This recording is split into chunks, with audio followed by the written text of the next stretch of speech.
pernah sampai ayah saya berkata, buat papa, kalau kamu dan kakakmu mati, hidup papa lebih baik. Itu saking frustasinya Sangat papa. frustasinya, karena masalah dalam hidup papa, dua masalah terbesar itu selesai. Papa tinggal perhatikan adik kamu ini, masih ada harapan masa depannya. Kalau kamu papa anggap sudah nggak ada masa depan, mati saja lebih baik kamu. Karena masalah dalam hidup papa selesai.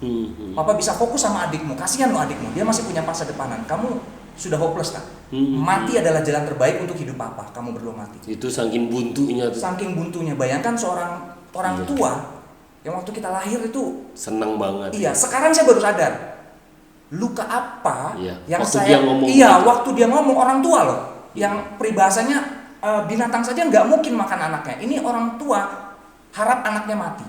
Kemudian sekarang ini, setelah sekarang ini saya berpikir luka sebesar apa di hatinya sampai dia mampu mengucapkan kalimat itu. Dulu saya terbakar emosi. Marilah kita main gitu kan. Mari kita main kan, anak muda, nggak ada takutnya, nggak ada masa depan, hanya hitam putih, tidak bisa putih ya hitam, tidak bisa hitam ya putih. Terbakar semakin jadi lagi sampai 2004 Januari itu saya ditangkap, tidak tahu bagaimana. Ayah saya di penjara nih, saya dibesuk. Adit, hari ini kamu jadi laki-laki. Oh gitu ya? Iya, dia bilang, papa nggak tebus kamu. Mama saya nggak datang. Mama saya nggak sanggup. Mama saya keras tapi saya anak emas di rumah. Mama saya nggak datang. Papa saya, hari ini kamu jadi laki-laki. Nggak ditebus, hadapin. Oke, nggak masalah saya bilang. Tapi ada kalimat kedua. Nggak tahu, saya tidak tahu keputusan apa yang ayah saya bilang kalimat itu.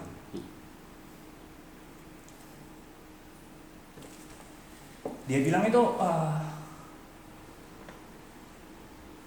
siapapun kamu, apapun yang kamu perbuat, jadi apapun kamu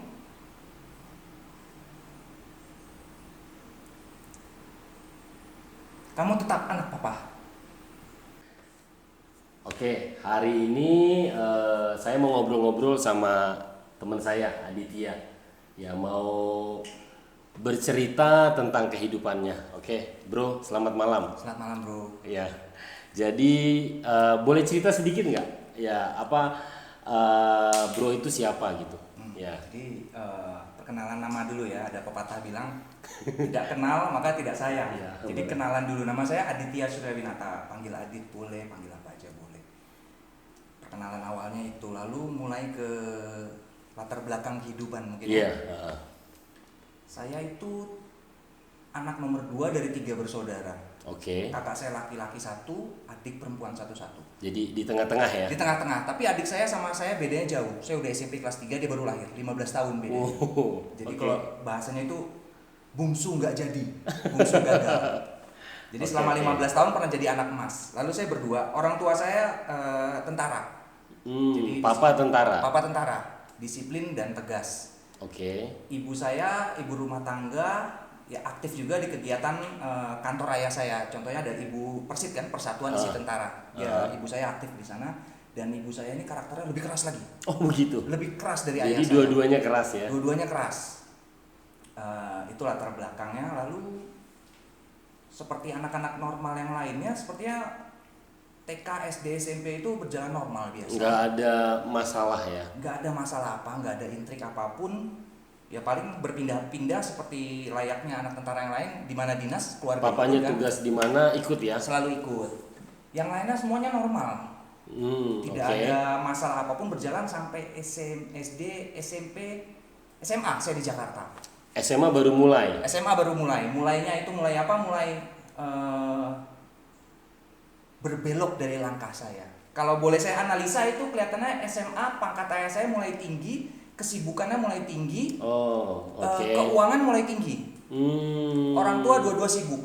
Jadi saya selalu di rumah, berdua kakak saya. Bebas punya uang. Dan mungkin tanpa arahan jadinya. Tanpa arahan, karena orang tua tidak ada di sana kan. Lalu berada di lingkungan, saya tinggal di Jakarta Utara, Tanjung Priuk. Jadi ketemu lingkungan tidak ideal, ada uang, pengawasan tidak ada. Jadi nah, 3 ini tercapai, jadilah. Dan lebih lucunya lagi, saya sama kakak saya kompak, sepakat kita. Sama? Sepakat dalam kejahatan. Sama-sama bandel? Sama-sama bandel. Dimulai dari rokok, naik pangkat ke minuman keras, naik pangkat ke obat-obatan penenang. Kalau zaman dulu itu namanya Nipam, pil BK. Oh iya, itu zaman dulu Mogadon, banget. Iya. Dari situ naik ke ganja. Dari ganja itu sekitar saya SMA kelas 2 itu baru ada namanya masuk putau. Di Jakarta itu populer dengan nama putau. Putau, inek, dan sabu-sabu. Dulu saya terjebaknya itu kalau saya boleh ingat karena diberikan nama putau. Oh gitu, kok bisa? Iya, tidak ada yang tahu putau itu apa kan? Ini putau, cara pakainya seperti ini. Jadi itu memang suatu nama yang baru, tidak tahu memang ditrik seperti itu atau bagaimana, tapi diberi nama putau. Kita tidak tahu, ini narkoba jenis baru. Penasaran ya? Penasaran, rasa ingin tahu. Semua orang lagi menggebu-gebunya ini apa. Kita juga masa SMA itu masa puber, mencari jati diri, ingin tahu segala sesuatu, pengen tahu ini barang apa sih? Rasanya seperti apa? Bahaya apa enggak? Saya nggak tahu waktu itu ya putau itu ya heroin ini. Heroin sangat berbahaya dan sangat tinggi tingkat kecanduan. Akhirnya waktu itu saya pakai. Berarti SMA kelas 2 mulai pakai putau? SMA kelas 2 mulai pakai putau. Bergantian waktu itu karena belum itu masih istilahnya rekreasional user. Pengguna rekreasi. Istilahnya begitu Istilahnya iya, belum pecandu. Jadi hanya malam minggu kumpul sama teman, patungan uang untuk have fun aja ya. Untuk have fun aja. Tapi jerat itu kan hanya cacing di ujungnya. Betul. Di balik cacing itu udah jerat kail yang luar biasa iya. Setelah itu SMA kuliah semakin intens. Sampai akhirnya kalau bahasa di tempat asal saya itu ngejangki. Ngejangki itu udah mencandu. Mencandu sudah terikat, harus udah nggak rekreasi lagi. Udah nggak rekreasi lagi. Tanpa itu hidup saya gelap. Harus ada itu. Jadi kehidupan saya itu sudah mulai tidak ada yang saya pikirkan, masa depan, keluarga, lingkungan nggak ada. Saya buka mata itu hanya yang saya pikirkan 3 kali dosis pagi, dosis siang, dosis malam. Tanpa itu saya tidak hidup. Ya, jadi bangun tidur nggak mikir apa-apa, langsung gimana dapat putau. Bagaimana dapat putau? Dan begitu saya dapat putau, saya harus pikirkan siang nanti dapat nggak, sore nanti dapat nggak. Segala cara saya harus dapat pikirkan. Hanya itu saja fokus. Jadi sepertinya saya sudah menjadi seperti zombie. Yang berjalan mana heroin. Yang lain saya tidak pikir. Terus berapa tahun hidup begitu kira-kira? Dari 95 sampai saya pertama kali ketangkap itu 98. Pertama kali tangkap. Di situ saya ada fase berhenti sebentar. 3 tahun. 3 tahun. Sempat ketangkap Karena papa saya tentara, saya hanya 1 bulan waktu itu di Polsek. Waktu itu tentara masih jadi satu sama Polri. Jadi masih ada ikatan lah. Lepas lah ya. Iya, lepas 1 bulan. Keluar masih pakai lagi, akhirnya dimasukin di tempat rehabilitasi.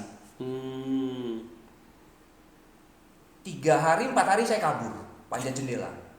Keluar pakai lagi. Ketangkap lagi tahun 2000. Berapa lama tuh di dalam? Itu berulang terus, sama. Itu paling minggu atau bulan. Iya, hanya hitungan minggu, bulan bebas lagi, ditebus istilahnya sama orang tua. Ini keluarkan bagaimana? Keluar dari ditangkap polisi itu tidak melalui pengadilan dan masuk ke LP, tapi dengan janji. Dari sini kamu masuk ke tempat rehabilitasi. Saya mau, saya ikuti. Baru akhirnya dapat 6 bulan. Dapat 6 bulan keluar pakai lagi, begitu terus. Ketangkep, rehab, pakai lagi, ketangkep, rehab, pakai lagi. Polanya seperti itu. Nah, hidup begitu sampai benar-benar clean itu berapa lama? Saya benar-benar clean itu di tahun 2004. 2004. Ya, ada kejadian lucu begini yang saya marking, saya tandai ya. Selama pakai narkoba itu konflik terjadi antara ayah saya, ibu saya, keluarga besar saya. Konflik itu terjadi karena saya merasa benar. Saya merasa saya yang susah. Saya harus dipenuhi keinginan saya. Konflik itu sangat keras. Sampai ayah saya berkata, buat papa, kalau kamu dan kakakmu mati, hidup papa lebih baik. Itu saking frustasinya papa. Frustasinya, karena masalah dalam hidup papa, 2 masalah terbesar itu selesai. Papa tinggal perhatikan adik kamu ini, masih ada harapan masa depannya. Kalau kamu papa anggap sudah nggak ada masa depan, mati saja lebih baik kamu. Karena masalah dalam hidup papa selesai. Papa bisa fokus sama adikmu, kasihan lo adikmu, dia masih punya masa depanan. Kamu sudah hopeless kan? Mati adalah jalan terbaik untuk hidup papa. Kamu berdua mati. Itu saking buntunya tuh. Saking buntunya. Bayangkan seorang orang tua yang waktu kita lahir itu seneng banget. Iya, sekarang saya baru sadar. Luka apa yang waktu saya waktu dia ngomong orang tua loh, yang peribahasanya binatang saja nggak mungkin makan anaknya. Ini orang tua harap anaknya mati. Kemudian setelah sekarang ini saya berpikir, luka sebesar apa di hatinya sampai dia dia mampu mengucapkan kalimat itu. Kalau dulu saya terbakar Tambah emosi. kepancing, Marilah kita main gitu kan. Mari kita main kan, anak muda, nggak ada takutnya, nggak ada masa depan, hanya hitam putih, tidak bisa putih ya hitam, tidak bisa hitam ya putih. Terbakar semakin jadi lagi sampai 2004 Januari itu saya ditangkap, tidak tahu bagaimana. Ayah saya di penjara nih, saya dibesuk. Adit, hari ini kamu jadi laki-laki. Oh gitu ya? Iya, dia bilang, papa nggak tebus kamu. Mama saya nggak datang, mama saya nggak sanggup. Mama saya keras tapi saya anak emas di rumah. Mama saya nggak datang, papa saya, hari ini kamu jadi laki-laki. Nggak ditebus, hadapin. Oke, nggak masalah saya bilang. Tapi ada kalimat kedua. Nggak tahu, saya tidak tahu keputusan apa yang ayah saya bilang kalimat itu.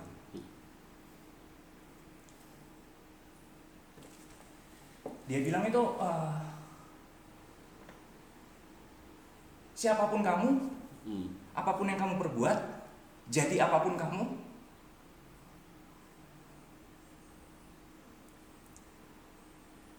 kamu tetap anak papa.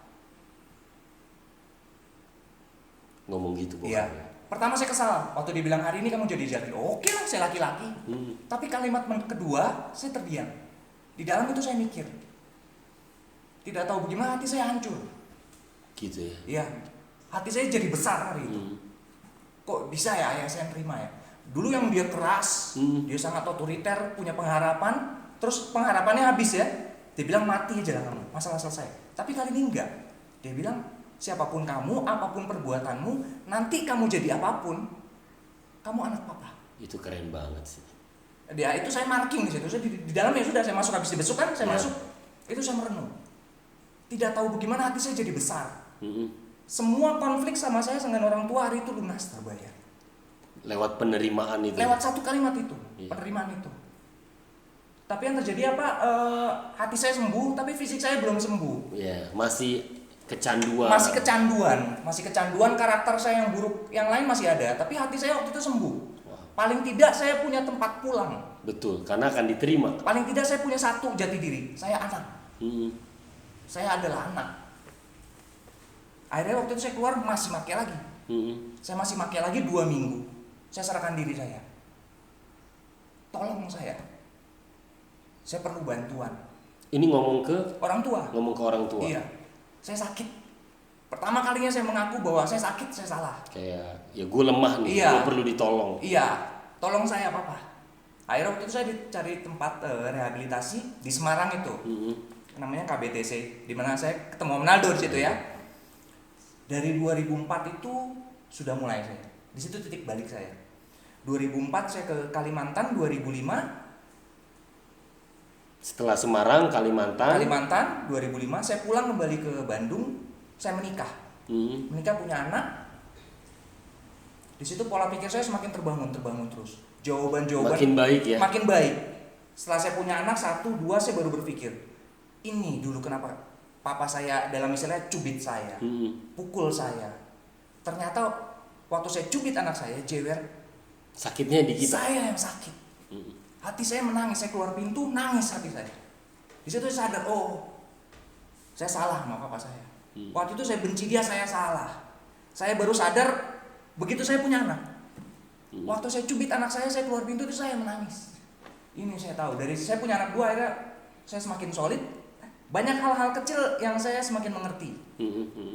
Setelah itu saya dapat pekerjaan ke Papua.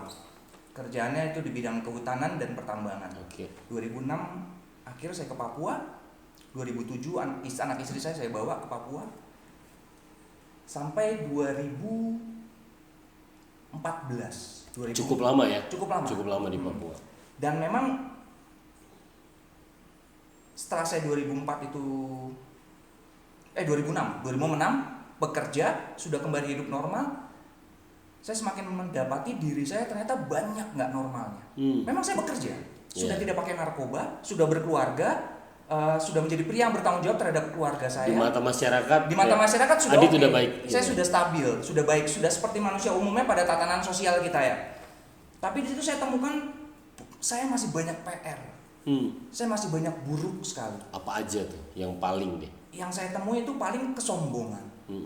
Saya anak bungsu di mana keluarga saya militer. Saya punya jati diri. Iya. Yang itu saya harus patahkan. Dulu pasti remaja suka petatang petenteng ya? Petantang petenteng, anak kolong. Iya. Anak kolong kan, Iya, jadi iya. senjata kan. Iya. Anak Nggak ada kolong. takutnya, Dan songong. selalu di backup. Betul. Di backup sama orang tua. Selalu ditebus, di backup, dibela. Lingkungan saya semua kenalnya nama ayah saya. Anaknya Pak Surya. Anaknya Pak Surya. Saya bebas melakukan apa saja. Begitu saya di Papua, orang manggil saya Bapak Noven. Bapak Noven. Bapak Noven menurut anak saya. Iya. Jati diri saya di situ, oh saya Bapak Noven, bukan anaknya Pak Surya lagi. Di situ jati diri saya mulai hilang. Saya tidak lagi membawa martabat orang tua, pangkat orang tua, harta orang tua, saya tinggalkan itu. Itu kesombongan. Belum lagi ada iri hati. Saya iri hati, kenapa? Karena saya ketinggalan jauh. Sama teman-teman Di saat yang lain. bersama-sama berjalan, saya ketinggalan jauh. Saya iri hati. Di situ saya suka membuat saya patah semangat. Jatuh ke minuman lagi. Di Papua itu kan minuman itu budaya, kultur. Iya. Biasa aja kalau minum. Suatu yang biasa, ulang tahun minum, Iya. ketemu sore minum, meninggal pun minum. Iya. Iya. Nah, di situ hal memang bukan narkoba, Iya. tapi adalah suatu jerat dan ikatan yang lainnya, bentuknya lain, kemasannya lain, tapi sama. Satunya adalah pelarian, ikatan, dan hal-hal buruk lainnya. Dari iri hati itu saya mulai kalahkan, nggak apa-apa lah. Saya mulai terima. Oh, gimana caranya bisa pelan-pelan bisa keluar dari hal-hal yang buruk? Karena itu? saya terputus dari mereka. Dulu saya waktu di Jakarta, saya melihat teman-teman sudah jauh. Nggak ngelihat mereka Nggak ya? ngelihat. Jadi saya waktu di Papua itu benar-benar di nol kan. Ya, memulai lembaran baru. Memulai lembaran baru. Saya tidak bergerak kehidupan itu berdasarkan lihat orang. Saya hanya menatap diri saya dan Tuhan, itu saja. Memang kunci saya bertobat juga itu, saya Kristen dari kecil. Oke. Kristen saya belum mengerti Tuhan Yesus sudah dibaptis. Iya, sekolah minggu, taat segala macam sudah tahu. Di mana-mana di rumah saya salib. Tapi saya tidak pernah bertemu dengan Kristus secara pribadi. Oke. Karena saya tidak pernah berhadapan muka dengan muka. Waktu di penjara itu dalam penyesalan saya dan pemulihan saya, semua diambil dari diri saya. Benar-benar nol ya? Benar-benar nol. Minus. Tidak ada yang lain. Malah minus. Malah minus. Saya orang yang kesakitan. Tidak ada yang bantu saya. Tidak ada tangan di dunia ini yang bisa tolong saya. Di situ saya nol. Hanya satu yang saya bilang, saya panggil Tuhan. Akhirnya ya? Akhirnya saya kalahkan diri saya, udah gak ada siapa. Betul. Saya mau berharap sama diri saya. Gagah di mananya? Iya. Pesakitan, Betul. penjara, nol besar. Akhirnya saya panggil Tuhan. Tuhan saya, tolong saya. Simpel itu aja, tolong saya. Kita nggak tahu ya mau ditolongnya, kamu mau ditolongnya apa gitu. Seandai ya, seolah-olah Tuhan kamu mau tolong apa. Saya nggak tahu juga ya. Nggak tahu. Pokoknya tolong deh. Saya terpuruk, tolong saya saja. Demikian juga waktu di Papua saya dinolkan. Nggak ada keluarga, nggak ada. Tapi memang sudah sehat ya. Yeah. Dari dinolkan itu Tuhan kasih saya jati diri. Ini iri, singkirkan dulu Adit. Ini kesombongan, kecurigaan, kebencian, singkirkan dulu Adit. Singkirkan. Amarah, amarah singkirkan. Jadi ada hubungannya orang mantan narkoba dengan amarah, emosi yang meledak-ledak itu ada. Karena ada dengan syaraf segala macam yang selalu ditekan. Orang narkoba itu selalu stabil emosinya.